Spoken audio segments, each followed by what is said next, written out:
Hello भाई, जो 1 minute के अंदर समझते हैं फैक्टर थ्योरम क्या होता है। देखिए, फैक्टर थ्योरम क्या होता है। अगर कोई भी पोलिनोमियल दिया हुआ है, कोई भी पोलिनोमियल दिया हुआ है, अगर वो एग्जैक्टली एक्स माइनस अल्फा से डिवाइड हो जा रहा है, आप यहाँ देख पा रहे, लिखा भी हुआ है कि let P X be a polynomial of degree 1 और more and let alpha be any real number, then if P alpha equal to 0, यानी अगर हम पुट करने के बाद अल्फा का वैल्यू पुट करने के बाद अगर इक्वेशन सॉल्व करने के बाद 0 आ जाता है, तो हम लोग बोलेंगे x minus is a factor of P x. If x minus alpha is a factor, then px then p alpha हमेशा 0 के बराबर होगा।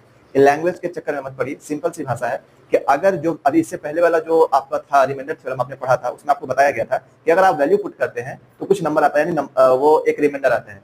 अगर वही रिमाइंडर 0 के बराबर आ गया, 0 के बराबर आ गया, पुट करने पर अगर 0 आ जाता है, तो हम बोलेंगे कि जो gx है वो कंप्लीटली पोलिनोमियल को डिवाइड करेगा। अगर 0 नहीं आएगा तो कंप्लीटली पोलिनोमियल को डिवाइड नहीं करेगा। यही फैक्टर थ्योरम कहते हैं, यानी अगर 0 कर दिया तो मतलब वो फैक्टर है, अदरवाइज वो फैक्टर नहीं है। ऐसे ही वीडियो को पाने के चैनल को सब्सक्राइब